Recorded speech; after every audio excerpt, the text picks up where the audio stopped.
The console beeped its usual rhythm, counting down the hours until Jace Morgan could dock at port, Callisto, and forget another week of hauling synthetic proteins through the outer colonies. His ship, the Wandering Echo, wasn't much to look at, a mid-sized freighter with patches on patches, held together by spite and prayer, but she flew, and that was enough. Jace rubbed his eyes, staring at the endless black punctuated by distant stars. 3 years since he'd quit the Merchant Marines. 3 years of solo runs, no crew, no complications, no one to mourn when things went wrong. He preferred it that way, or so he told himself during the long, quiet nights between jumps. The proximity alarm chirped. Jace frowned at the scanner. An abandoned mining station, Outpost Helios 9, appeared on his route. The place had been dead for a decade, stripped and left to rot after the ore veins ran dry. Nothing there but ghosts and rust dot. Then his comm system crackled to life. "Please, if anyone can hear this." The voice was small, trembling, barely above a whisper. "A child. My mama needs help. We're scared. Please dot anyone." Jace's hand hovered over the controls. Every instinct screamed at him to keep flying. Distress calls in dead zones were often traps, pirates or worse, luring good Samaritans to their deaths. He'd seen it happen, cleaned up after it once, but that voice, that terrified, desperate child's voice. "Damn it," he muttered, adjusting his trajectory. The Wandering Echo banked toward the mining station, engines humming reluctantly, as if the ship itself questioned his judgment. 20 minutes later, Jace stood at the station's main airlock, his hand resting on the pistol at his hip. The outer door was damaged, half open, exposing the corridor beyond to vacuum. He sealed his helmet and stepped through. The station was worse than he'd imagined. Collapsed ceilings, exposed wiring hanging like dead vines, and a layer of dust that spoke of years without maintenance. His boot crunched on broken glass as he moved deeper, following the signal trace on his wrist display. "Hello?" He called over the local band. "I'm here to help." "Where are you?" Silence answered him for a long moment. Then, "Storage Bay, Level 3. We're hiding." Are you alone?" "Yes, just me." "I'm not here to hurt you. Mama says people always lie about that." Jace's throat tightened. "Your mama sounds smart, but I promise, I'm just a pilot. I heard you calling, and I came." He found them in a converted storage container that someone had turned into a makeshift shelter. The door was partially barricaded with metal scraps and broken furniture. As Jace approached, a small face peeked through a gap-wide eyes, one green and one amber, set in features that were almost human, but not quite. Her skin had a faint luminescence, like moonlight on water. "You're really alone?" the child asked. "Really alone?" Jace raised his hands, showing them empty, except for a medkit.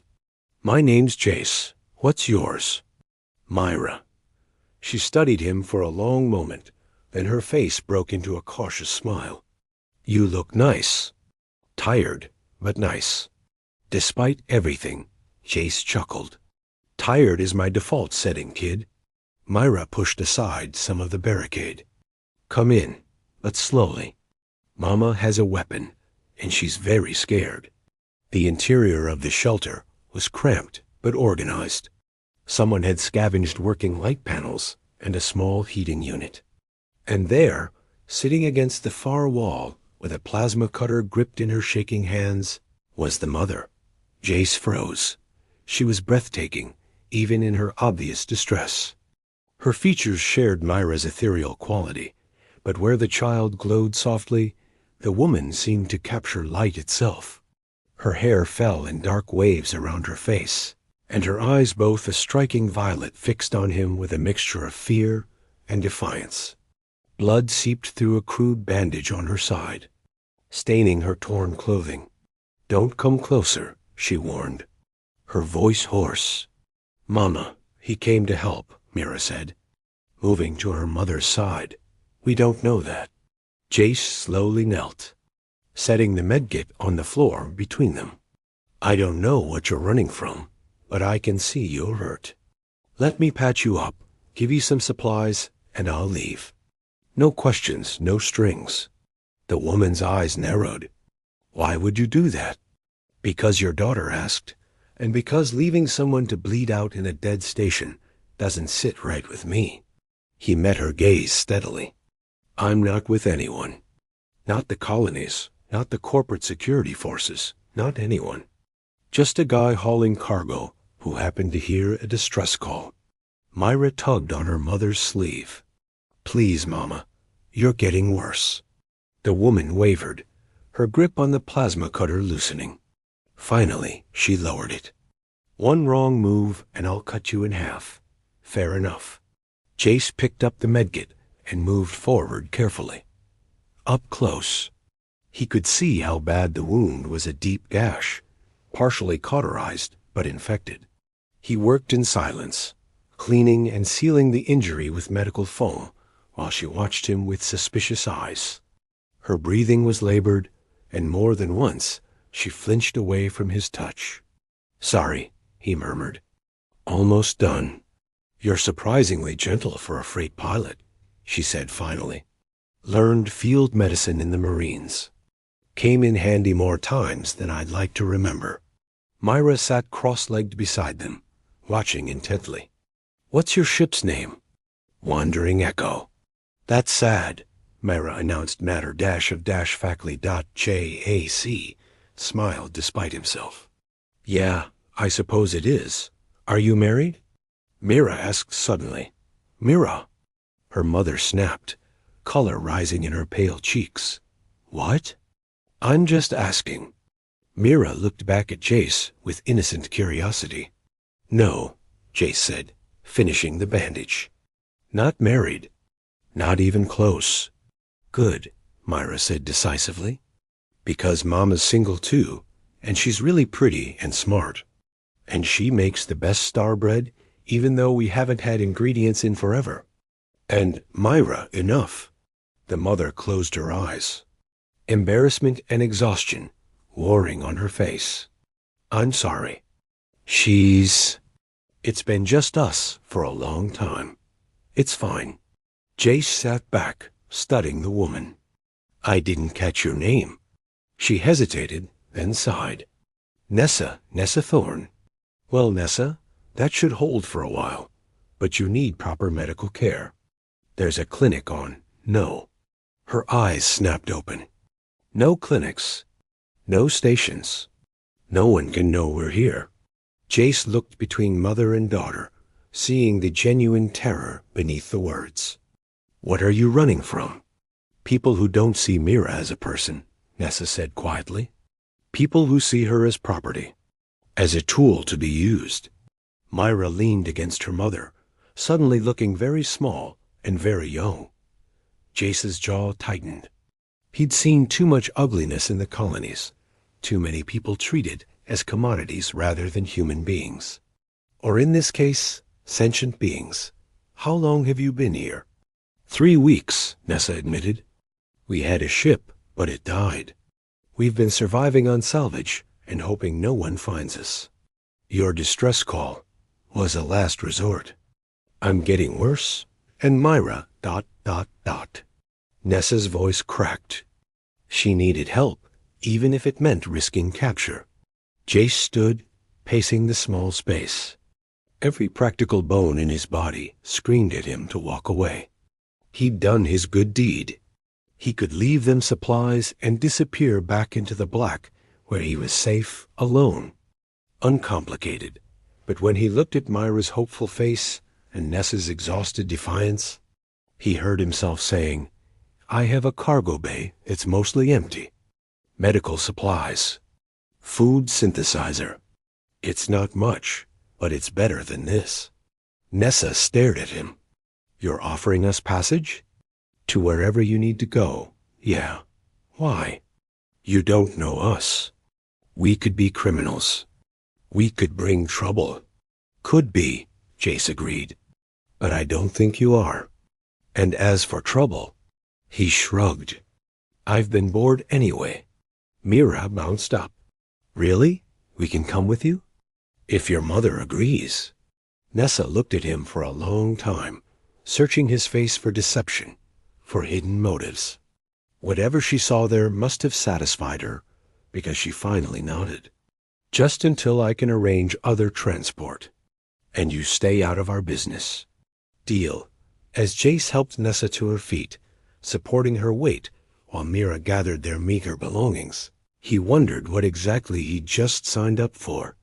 His nice, quiet, solitary life was about to get very complicated. Mira slipped her small hand into his free one. Thank you, Jace. You're a good person. We'll see about that, kid. But as they made their way back through the dark station toward his ship, Jace couldn't shake the feeling that his life had just changed in ways he couldn't yet comprehend. And for the first time in 3 years, the prospect didn't terrify him outside, unseen in the station's dead zones. 3 red targeting lights blinked to life, scanning, recording, calculating. They had found their targets, and they were calling for reinforcements. The wandering echo felt different with passengers aboard. Jace had grown accustomed to the ship's hollow silence, the echo of his own footsteps in empty corridors. Now there were voices Myra's endless questions, Nessa's quiet instructions to her daughter, the soft sounds of someone else breathing in the space he'd claimed as his solitary domain. He'd set them up in the secondary cabin, the one he usually used for overflow cargo. It wasn't fancy, but it had a bed, a small bathroom, and a door that locked from the inside. Nessa had checked that lock 3 times before finally relaxing enough to sit down. That had been 6 hours ago. Now, as the ship glided through hyperspace toward the neutral trading hub at Freestone Point, Jace stood in the galley, staring at the food synthesizer and wondering what people actually ate for dinner. He'd survived on nutrition bars and recycled coffee for so long, he'd forgotten how to think about meals. The protein setting isn't terrible, Nessa's voice came from behind him. If you add the herb packet. Jace turned to find her leaning against the doorframe, one hand pressed to her bandaged side. She'd changed into a clean shirt he'd left outside their door, one of his old ones that hung loosely on her frame. You should be resting, he said. I've been resting. Besides, Mira finally fell asleep, and if I stay in that room any longer, I'll go mad. She moved into the galley, her movements careful but determined. Let me. You saved our lives. The least I can do is make something edible. You don't owe me anything. I know. She met his eyes. That's why I want to. They worked in companionable silence, Nessa programming the synthesizer while Jace set out plates and utensils.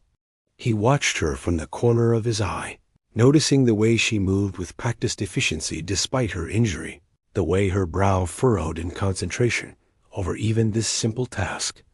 How's the pain? He asked, manageable. She didn't look at him. Your medical foam is better quality than anything I could scavenge. Marine surplus. I buy in bulk.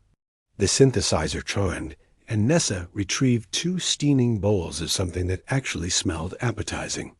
They sat across from each other at the small galley table, and for a few minutes there was only the sound of eating. So, Nessa said finally, setting down her spoon, are you going to ask? Ask what? What we're really running from. Why people want my daughter. What makes her so special that they chase us across 3 systems. Her voice was matter-of-fact, but her hands trembled slightly. Most people would have asked by now. Jace considered his words carefully. I figure you'll tell me if you want to. Or you won't. Either way, I said I'd get you to Freestone Point, and I will. Just like that? Just like that. Nessa studied him, her violet eyes intense. You're an unusual man, Jace Morgan, so I've been told. She laughed, a short, bitter sound. Fine. You want to know? Myra's father was a geneticist, brilliant, idealistic, and too trusting. He worked for Helix Corp, thought he was helping humanity expand into new frontiers. Her expression hardened. What he was really doing was creating designer children for the wealthy. Custom genetics, enhanced abilities, living status symbols. Jace's appetite vanished. Myra was never supposed to exist. Nessa's voice dropped to barely a whisper. Her father fell in love with me. A contamination of the research, his superiors called it. When I got pregnant, they tried to force us to terminate. We ran instead. And her father? Dead. The word fell like a stone. Killed in what they called an industrial accident 2 years ago. But I saw the reports. I know what Helix Corp does to people who threaten their secrets.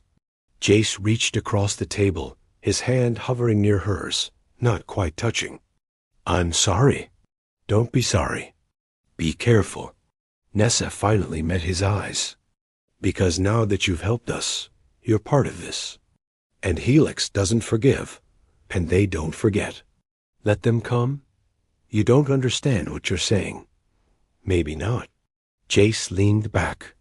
But I understand that a little girl shouldn't have to hide because some corporation thinks they own her DNA. That's enough for. Something shifted in Nessa's expression. The walls she'd built didn't crumble. But perhaps they developed a crack. Why are you alone, Jace? No family, no crew, no attachments. There's a story there. There usually is. Fair enough. I showed you mine. Jace sighed, running a hand through his hair. Had a wife once, Emily. We served together in the Merchant Marines. Planned to buy our own ship, start a transport company, the whole dream. He stared at his hands. Then came the frontier wars. We got caught in a corporate dispute that turned violent. She died protecting a cargo of medical supplies meant for refugees. I'm sorry, Nessa said softly. After that, I couldn't do it anymore. The teamwork, the trust, the caring about people who might not come back. He looked up at her. So I went solo. Easier that way, is it? Nessa asked. Easier? I thought so. Jace smiled ruefully. Until a 7-year-old girl called for help, and I couldn't ignore it. Myra has that effect on people. She sees the good in everyone, even when it's buried deep. She gets that from her mother, I think. Nessa's cheeks colored slightly. I'm not good. I'm desperate and exhausted, and so tired of running that sometimes I think. She stopped, shaking her head. Never mind. You think what? That maybe it would be easier to stop running. To let them take her. At least then she'd be alive, even if she hates me for it. You don't mean that. No, Nessa admitted. But I think it, especially on the bad days. What kind of mother thinks like that? The kind who's been doing this alone for too long. Jace reached across the table again, and this time he let his hand cover hers. You're not alone now. For whatever that's worth. Nessa looked at their joined hands, and for a moment Jace thought she might pull away. Instead, she turned her palm up, her fingers curling slightly around his. It's worth more than you know, she whispered. The moment stretched between them, fragile and uncertain. Then the ship's proximity alarm shattered the silence. Jace was on his feet instantly, pulling up the display on his wrist unit. 3 ships had dropped out of hyperspace behind them, matching their trajectory. How did they find us so fast? Nessa was pale, already moving toward the cabin. Must have been tracking devices at the station. Jace cursed himself for not thinking of it. I need to get to the bridge. Wake Mira and get to the emergency pods, just in case. Jace, go. He ran for the bridge, his mind racing through options.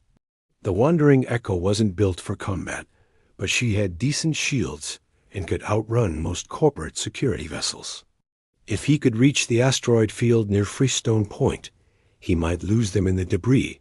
The com crackled to life. Unidentified freighter. This is Helix Corporate Security. You are harboring stolen property. Power down your engines and prepare to be boarded. This is the Wandering Echo, Jace replied, already adjusting course. I'm a licensed freight hauler in neutral space. You have no jurisdiction here. The subjects are Helix Corp property. Surrender them, and you will not be harmed. Subjects? Jace's voice dripped with contempt. You mean people? A mother and child? Surrender them now, or we will open fire. Jace cut the transmission and pushed the engines to maximum burn. The ship groaned in protest, but she responded, leaping forward as the pursuing vessels accelerated to match. The first plasma bolt scored across his port shield, making the whole ship shudder. Jace jinked left, then right, weaving through space as more fire erupted around them. Jace! Nessa's voice came over the internal comm. What's happening? We've got company. Stay in the cabin, and I'm an engineer, she interrupted. Tell me what you need. Can you reroute auxiliary power to the rear shields? Give me 2 minutes. Another impact rocked the ship, stronger this time. A warning light flashed on his console forward shield at 60%. They were taking too much damage. Nessa, we don't have 2 minutes. Then I'll do it in 1. Jace threw the ship into a barrel roll, narrowly avoiding a missile that streaked past his viewport. These weren't warning shots anymore. Helix Corp wanted them dead or captured, and they didn't seem particular about which. Done. Nessa shouted. Rear shields are at 140%. You're a genius. I know. Now stop getting shot. Jace laughed despite the situation, pushing the ship into a dive that would have made his old flight instructors weep. The asteroid field was coming up fast, massive chunks of rock and ice, tumbling through space, a graveyard for careless pilots. The pursuing ships followed him in, but they were bigger, less maneuverable. Jace slipped between 2 asteroids with meters to spare, heard one of the Helix ships scrape against rock, its shields flaring. Come on, baby, he muttered to his ship. Show them what you can do. For 10 minutes, it was a deadly dance through the asteroids. Jace used every trick he'd learned in the Marines, every dirty move from his freight-running days. The Helix ships were persistent, but they were corporate security, not military pilots. One by one, they fell behind, forced to slow down or risk collision. Finally, Jace broke free of the asteroid field and engaged the hyperdrive. The stars stretched into lines, and they were gone, leaving the Helix ships far behind. Jace slumped in his pilot's chair, adrenaline draining away to leave him shaking. They'd made it. Barely, but they'd made it. He became aware of someone standing in the bridge doorway. Nessa, with Myra clutching her hand, both of them staring at him with wide eyes. That was amazing, Mira breathed. That was terrifying, Nessa corrected. But her eyes held something else, respect, gratitude, and something warmer that made Jace's heart skip. Everyone okay? He asked. Myra nodded enthusiastically. Mama made the shield super strong, and you flew like a hero. Your mama's the hero, Jace said. Without her, we'd be in a Helix Corp detention cell right now. Nessa moved onto the bridge, leaving Mira at the door. She crossed to Jace's chair, and before he could react, she pulled him into a fierce hug. Thank you, she whispered against his shoulder. Thank you for not giving up, for fighting for us. Jace's arms came up slowly, carefully, wrapping around her. She felt solid and real in his embrace, alive and safe. Always, he heard himself say, I'll always fight for you. When she pulled back, there were tears on her cheeks, but she was smiling. You're either very brave or very stupid, Jace Morgan. Can't it be both? She laughed, and the sound filled something in his chest that had been hollow for far too long. Mama, Myra said from the doorway, her voice carrying that particular tone that children use when they're about to say something profound. Are you going to marry Jace now? Myra. What? You hugged him, and you never hug anyone. And he saved us, and you said people who save your life are special. And that's enough, sweetheart. But Mama, Myra. Nessa's voice was firm but gentle. Bed, now. After Myra reluctantly trudged off to the cabin, Nessa turned back to Jace, embarrassment and something else, something hopeful dancing in her eyes. I'm sorry about her. She's decided you're her new favorite person. I don't mind, Jace said softly. She's pretty great. Takes after her mother. The air between them felt charged, full of possibility and danger in equal measure. Nessa reached out, her hand touching his cheek gently. This is complicated, she whispered. Yeah, we're being hunted. I know. You could still leave us at Freestone Point. Walk away. Go back to your quiet life. Jace covered her hand with his, keeping it pressed against his face. I could, but I won't. Why not? Because for the first time in 3 years, I don't want to be alone anymore. Nessa's breath caught. For a moment, Jace thought she might kiss him. Instead, she squeezed his hand and stepped back. We should rest. Figure out our next move in the morning. Nessa. Good night, Jace, and thank you for everything. She disappeared down the corridor, leaving Jace alone on the bridge with the stars streaking past and his heart beating faster than it had during the chase. He pulled up the star charts, plotting a new course. Freestone Point was compromised. Now Helix would be watching every major hub. They needed somewhere off the grid, somewhere they could disappear Dot as he worked. He realized he was humming an old song Emily used to sing. For the first time, the memory didn't hurt. Instead, it felt like a blessing, like she was telling him it was okay to move forward, to let someone new into the empty spaces she'd left behind. What have I gotten myself into? He asked the empty bridge, but he was smiling as he said it. Outside, in the black between stars, a message transmitted on encrypted channels. Targets still at large. Recommend enhanced pursuit. Authorization to use lethal force approved. The hunt was far from over.